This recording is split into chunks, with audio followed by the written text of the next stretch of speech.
आज जमानत मिली supreme court, high court से, उसको लेने के लिए कोई नहीं पहुंचा। आर्यन खान को जानते हैं आप लोग, वही आर्यन खान जो शाहरुख खान का बेटा है और ड्रग्स के मामले में उनकी गिरफ्तारी हुई थी, फिर रिहाई भी हो गई।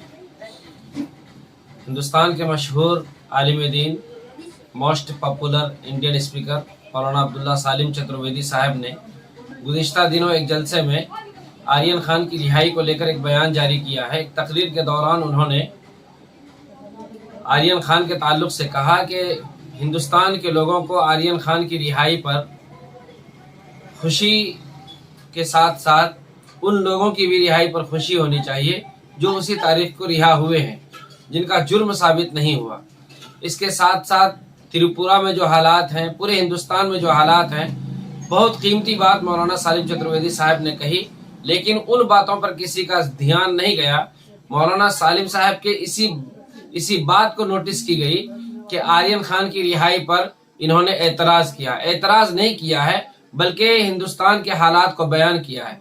पूरी वीडियो तो हम लोग देखते नहीं, बस एक छोटी सी क्लिप को देखते हैं, उसी पर अपना ख्याल का इजहार करते हैं। आप किसी भी वीडियो को, किसी भी मौलाना के बयान को मुकम्मल देखिए, मुकम्मल देखने के बाद तब अपने तासुर का इजहार कीजिए। शाहरुख खान का बेटा जेल गया, पूरे हिंदुस्तान में तहलका मच गया। कान में सिर्फ एयरफोन लगाकर आर्यन खान रिहा हुए कि नहीं हुए, आर्यन खान जेल से बाहर निकले कि नहीं निकले, फैंस की एकदम भीड़ लग जाती है आर्यन खान को रिहा करने के लिए। अगर वाकईतन वो गैर मुजरिम है तो ठीक है, यह काबिल निंदा है, यह काबिल रिजेक्ट है, ना काबिल कबूल बात। लेकिन उससे पहले एक हीरो का और क्या हुआ, आज बेल हुआ है। कौन सा?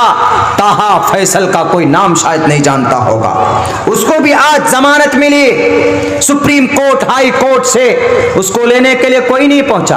आर्यन खान, जिसको शायद सही ढंग से कलिमा याद ना, जो कभी अपने सजदे को, अपने पेशानी को नमाज में कभी ना झुकाया, उसके लिए दुआएं कर रहे हैं। शर्म है ऐसी कौम पर, ऐसे लोगों पर कि तुम दुआ करते हो उसके लिए, उसके साथ साथ उन 6,500 नौजवानों के लिए दुआ करो जो 15-20 साल से UAPA लगाकर उन्हें जेल के काल कोठरियों में डाल दिया गया है। उनका केस लड़ने वाला कोई नहीं है, उनके केस लड़ने के लिए कोई लॉयर नहीं है, जजेस नहीं है कि हम उनके लिए कोई जस्टिस मिले उनके लिए कौन दुआ करेगा? अगर आपका हाथ सिर्फ आर्यन खान के दुआ के लिए उठता हो, अगर आपका हाथ किसी फिल्मी एक्टर की रिहाई के लिए उठता हो, तो गरीब बच्चियों, गरीब नौजवान जो जेलों के सलाखों में है, उनके बारे में आपको कोई जानकारी नहीं है, तो डूब मरो। तो आपके ऊपर जल्लाद मुसल्लत होंगे, आपके ऊपर जालिम बादशाह मुसल्लत होंगे। और हमारे इन्हीं गलत करतूत की वजह से त्रिपुरा के अंदर सैकड़ों घर जला दिए गए, पेट्रोल डालकर छीट कर। एक मोहल्ले में पेट्रोल डाला जाता है, एक घर में आग लगाई जाती है, मिनटों सेकंडों के अंदर कम से कम 200-300 घर जलकर तबाह हो जाते। क्या हमारे अंदर ताकत नहीं कि हम उनके लिए दुआ करें? इतनी अकल नहीं है कि हम त्रिपुरा के लोगों के लिए आवाज बुलंद करें? कौन सा कौम? आप वो कौम है जिसने 313 ने पूरे 1000 लश्कर जर्रार के नाक में नकेल डाल दिया। आप वो कौम है 1000 की तादाद ने 3000 लश्कर जर्रार को धूल चटाया था। आप वो कौम है जो 30,000 ने 6 लाख आर्मी रोमन फौजियों के नाक में नकेल डाल दिए थे। आप वो कौम है जो 15,000 की तादाद ने 3 लाख फौजी लश्कर का मुकाबला किया। आप वो कौम है कि आप तन्हा होते 600 की तादाद आपकी होती है, 6,000 पर भारी पड़ते। आप वो कौम है कि 6,000 फौज लेकर मोहम्मद बिन कासिम चलता है सिंध को फतह करने के लिए, मुकाबला करता है एक बड़े बड़े बादशाह से, 3 घंटे के अंदर मैदान फतह कर लेते हैं। आप उस कौम के लोग हैं। और अभी हालत यह है कि हम लोग 65% पढ़े लिखे अपने कुरान को नहीं जानते। मन आया सुन्नती इंद फसाद उम्मती फलहु अज्रु मियति शहीद। जो आदमी उम्मत फसाद उम्मत के वक्त एक सुन्नत पर अमल कर ले, एक हदीस पर अमल कर ले, नबी पाक अलैहिस्सलाम का फरमान है 100 शहीदों का सवाब उसको दिया जाएगा। और एक बात याद रखो मुसलमानों, अल्लाह के नबी अलैहिस्सलाम का फरमान है लन तस्तमी उम्मती अला ज़लाला, हमारी ये पूरी कौम गुमराही के ऊपर जमा नहीं हो सकती। तरक्तु फीकुम अमरैन लन तज़िल्लू मा तमस्सकतुम बिहिमा, आप उसको पकड़े रखोगे तो तुम कभी भी गुमराह नहीं होगे। वो दो चीज क्या है? वो दो चीज किताबुल्लाह व सुन्नत रसूलिल्लाह। एक अल्लाह का कुरान है, ये अल्लाह के नबी के हदीस मुबारका है, और सुनन रसूल है, सुन्नतें हैं। आज हम इन तमाम तालीमात से अपने आप को हमने अलग कर लिया। हमारे बच्चे कुरान नहीं पढ़ना जानते। हमारे स्कूल में चले जाइए आप, अल्हम्दुलिल्लाह हमारा बच्चा, जो बच्चा नर्सरी में आया था, आज वो बच्चा आपको जो अगर 2 क्लास में है तो पूरा 30वां पारा, अम का पारा, अम्मा तसाल, उनका पूरा पारा हिफ्ज कर चुका। यानी उसकी शुरुआत की हमने कायदे से, नूरानी कायदे से उसकी शुरुआत की, कायदा बगदादी से उसके हमने शुरुआत की, बुनियादी उसको कुरान पढ़ना सिखाया। इन 2-3 साल के अंदर पूरा कुरान भी नाजरा पढ़ लिया वो बच्चा। और जहां उनसे फिर पूछते हैं कि क्या तुम नमाज पढ़ने के लिए जो छोटी छोटी सूरतें हैं 30वें पारे के अंदर वो याद कर सकते हो हिफ्ज, तो वो बच्चा याद करता। हम चूंकि टाइम ऐसा देते हैं कि फजर के बाद बच्चा कुछ नहीं पढ़ेगा, अपनी दीनी किताबें पढ़ेगा, कुरान की तालीम पढ़ेगा, अहादीस मुबारका की उसको याद करेगा। छोटी छोटी हदीस है जैसे ला तदखुलुल मलाइकतु बैतन फीही कल्बुन औ तसावीरुन। अल्लाह के नबी अलैहिस्सलाम की बहुत छोटी छोटी हदीसें हमने 40-50 हदीसें जमा करके हमने बुखारी मुस्लिम से, साहिह सित्ता से निकाल कर उनको दिया। वो बच्चे पढ़ते हैं, याद है उनको। ऐसा निज़ाम हमने बनाया है। हम और आप चाहेंगे तो बना सकते हैं, लेकिन मेरे भाइयों, मेरे नौजवानों, गाड़ी पर बैठकर पान खाकर कान में लीड लगाकर उड़ने से कुछ नहीं होगा। उड़ोगे तो उड़ा देंगे, पेट्रोल के जरिए मार देंगे आपको, गैस की कीमतें बढ़ाकर मार देंगे। आलू की कीमत 2 हफ्ता पहले क्या थी? 1300 रुपए क्विंटल, और आज क्या है? आज की रेट, मैं अपने स्कूल में 2 क्विंटल खरीदा हूं 2600 रुपए क्विंटल, यानी 2 हफ्ते में दुगना रेट। ये सब जानकारी भी नहीं है। आप अगर नहीं जानोगे अपनी शरीयत के बारे में ढंग से, तो आप दुनिया के बारे में भी नहीं जान सकते। सिर्फ मैं ये नहीं कहता कि बस कुरान को उठा लो, हदीस से मुबारका के पीछे पड़ जाओ, मस्जिद मदरसों में अपना टाइम जाया कर लो। नहीं, अगर पढ़ोगे तो आपका आने वाला मुस्तकबिल जो आपकी जिंदगी के बाद है वो कामयाब होगा। लेकिन दुनिया के अंदर अगर थोड़ी सुकून और चैन चाहिए तो आपको थोड़ा सा इन जगहों से लगकर जुड़े रहने के साथ साथ थोड़ा सा आप मॉडर्न एजुकेशन की तरफ आपको आना होगा। आपको अपना हक ढूंढना होगा कि मैं एक नागरिक हूं, मेरे लिए क्या हक हुकूक है। ये जब भी पॉसिबल हो सकता है जब आप आपको जानकारी अगर नहीं है, आप कुछ जानते ही नहीं, तो कुछ नहीं होने वाला है, फिर कुछ भी नहीं होगा। मेरे भाइयों, मेरे साथियों, आपको याद होना चाहिए हमारे भारत के अंदर ऐसे ऐसे हमारे अकाबिरीन और ऐसे ऐसे मशाइख गुजरे हैं। जेल के अंदर मौलाना अब्दुल रशीद गंगोही रहमतुल्लाह अलैह जेल किया गया। इनको जेल के अंदर चले जाते, अंग्रेज के खिलाफ जंग लड़ने के जुर्म में इन्हें जेल कर दिया जाता है। हाजी इमदादुल्लाह मुहाजिर मक्की रहमतुल्लाह अलैह के शागिर्दों में से, और पता कहां से पढ़े थे ये? मौलाना अब्दुल रशीद गंगोही, मौलाना कासिम और मौलाना ममलूक अली नागर। उस वक्त के अंग्रेज हुकूमत के अंडर में जो मदरसा चलता था, उसी मदरसे में रहकर इन्होंने अहादीस की तालीम हासिल की, कुरान की तालीम हासिल की। खड़े हुए अपना सीना भर लिया कुरान से, शरीयत से, अहादीस रसूल से।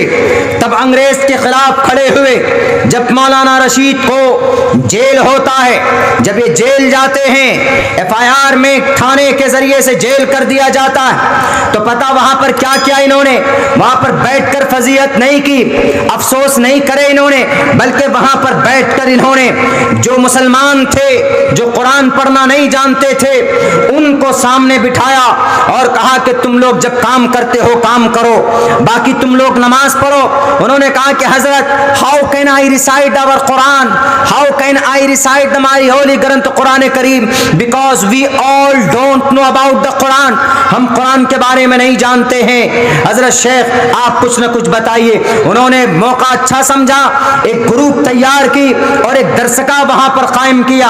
अपने मेहनत के पैसों से, थाना दुनिया का जहन्नम, जेल दुनिया का जहन्नम है, वहां पर भी आप काम करते हैं, वहां पर भी आप दर्स तदरीस का काम ले सकते हैं। रशीद अहमद गंगोही ने एक दरसगाह तैयार किया, एक मदरसा तैयार किया, कुरान पढ़ना लोगों को सिखाया।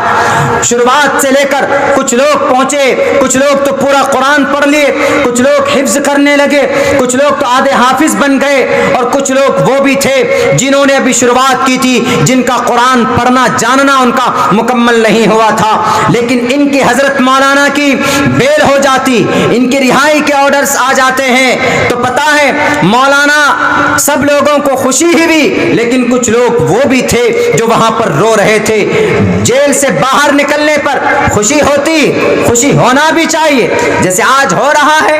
आज एक खान साहब निकल गए हैं आकर जेल से, तो पूरी दुनिया कवर करने में लगी हुई है, क्योंकि वो करोड़पति उद्योगपति के वो सपूत हैं, जो बेचारे गरीब हैं, जो गुजरात दंगे में फंसाए गए, दारुल देवबंद से पकड़े गए, मेरठ के दंगों में फंसाए गए, बिहार के दंगों में फंसाए गए, ना मालूम खामखा ड्रग्स का, खामखा RDX का इल्जाम डालकर डॉक्टर मोहम्मद कफील साहब जो गरीबों के लिए मरते थे, 7 साल तक जेल में रहे, 7 महीने तक जेल में रहे। वो UAPA लगाकर उनकी जिंदगी तबाह बर्बाद की गई। डॉक्टर कफील को 7 महीना लग गए। यहां तो जनाब 1 महीने से पहले ही उनकी बेटे की रिहाई कर दी जाती। क्यों?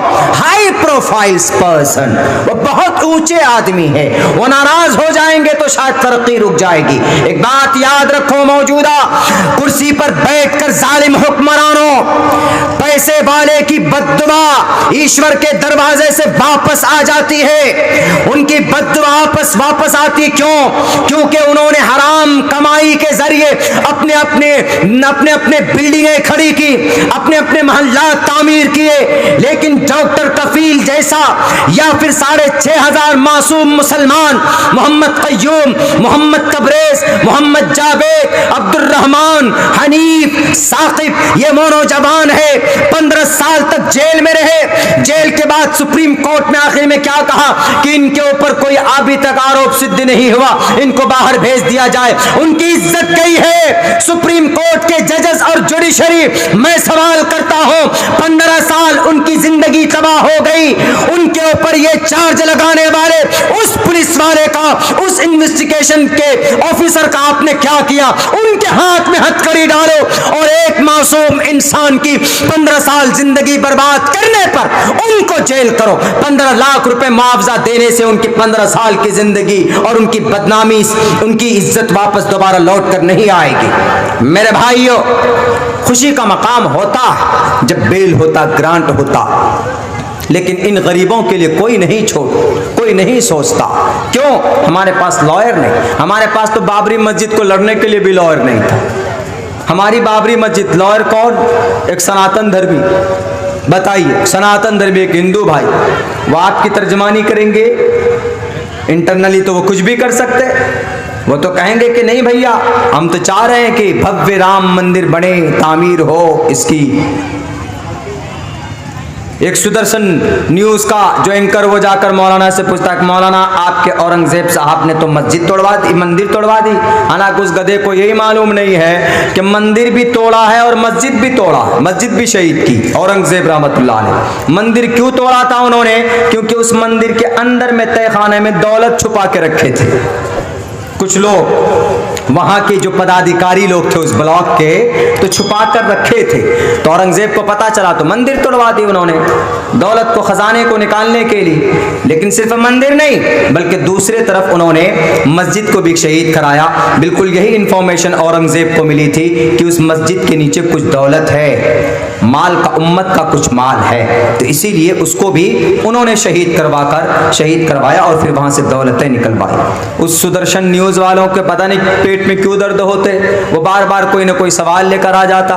हमने कल भी जलसों में बताया था कि उन्होंने काफिर के ऊपर एतराज किया और उन्होंने अल्लाह के ऊपर एतराज किया, अल्लाह ईश्वर के ऊपर एतराज किया। बताइए, उसको कुछ मिलता नहीं, बस सिर्फ ढूंढते क्या, जिहाद ढूंढते, क्या लव जिहाद ढूंढते, क्या ढूंढते, जंग ढूंढते, क्या ढूंढते, कत्ल ढूंढते, बस यही सब ढूंढते और कुछ नहीं ढूंढते वो। तो मेरे भाइयों, तो मौलाना रशीद अहमद गंगोही जेल के अंदर पढ़ा रहे थे क्या, कुरान का दर्स शुरू किया, अहादीस मुबारका का दर्स शुरू किया। बहुत से वो लोग जो कुन जहन होते हैं, ऐसे भी होते हैं कि बहुत से बच्चे कुन जहन होते हैं, तो कुन जहन उनकी डल माइंड होने की वजह से, एक शार्प माइंड एक डल माइंड होने की वजह से जब वो आने लगे तो वो भी रो रहे थे। सबने कहा कि हजरत आप क्यों रो रहे हैं, आपको तो खुश होना चाहिए, आप जेल से रिहा हो रहे हैं। उन्होंने कहा कि भाई मैं इसलिए रो रहा हूँ कि मैं जेल से बाहर तो चला जाऊंगा, लेकिन ये लोग जिनका कुरान पूरा नहीं हुआ है। तो उन्होंने कहा तो फिर क्या आप जेल छोड़कर जाएंगे? उन्होंने कहा कि मैं आज वादा करता हूँ, तारीख में पहला एक ऐसा मिसाल और वाकया सामने आता है कि मौलाना साहब ने अपने बेल को फाड़ा वहीं पे और दोबारा फैसला किया उन्होंने जेल में रहने का। किस लिए मेरे भाइयों? इक़रा पर अमल करने के लिए। और उन्होंने कहा कि मैं नहीं जाऊंगा जब तक हमारा यहाँ पर मुस्लिम भाई, बहुत से नॉन मुस्लिम भाई भी, जब तक वो कुरान पढ़ना नहीं जान जाते, कुरान की तिलावत नहीं सीख जाते, हम यहाँ से जाने वाले नहीं हैं। और यही किया हजरत मौलाना ने, रहे वहाँ पर जेल में, कई महीने एक्स्ट्रा रहे, बेल को फाड़ दिया और वहाँ पर रहकर उन्होंने कुरान करीम की तालीम, कुरान का दर्स कायम किया, अहादीस मुबारका का दर्स कायम किया।